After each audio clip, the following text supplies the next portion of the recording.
Now, who can forget Bjorn Borg? You remember this shirt? With Bjorn, it was the exact opposite of me and Jimmy. I never even acted up with him. I idolized the guy. He was like some kind of Viking god who somehow landed on the tennis court. The match that everyone remembers is the 1980 final, where the four-set tiebreaker went 34 points. Here is just a couple.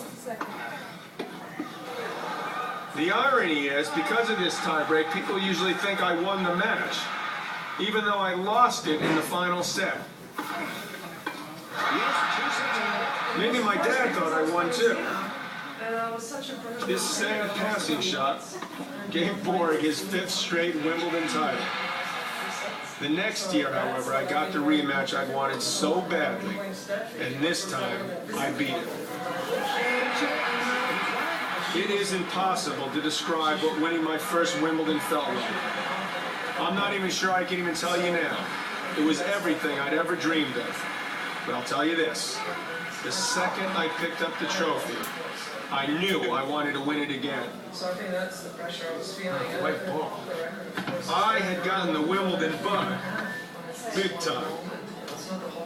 Now, the late 80s and 90s was a time of big change in the men's game. It was the era of the big servers, the baseliners, the huge rackets.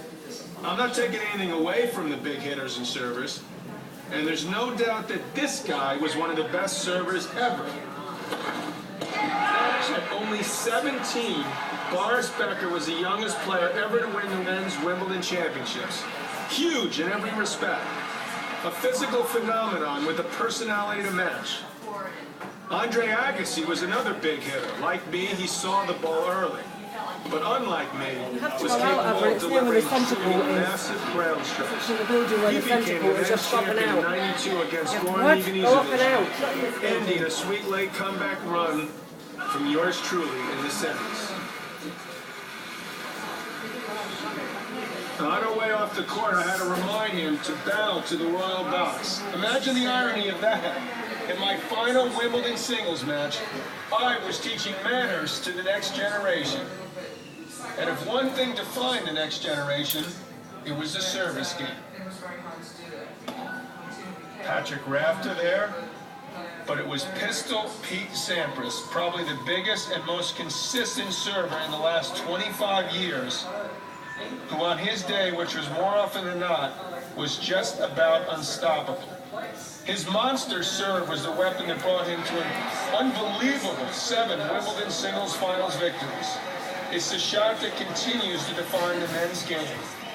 Now, is it the way tennis should continue to evolve? I think that if these great memories teach us anything, it's that if played well, tennis is a game of skill, dexterity, guts, determination, but above all, personality. And I feel privileged to be part of Wimbledon history.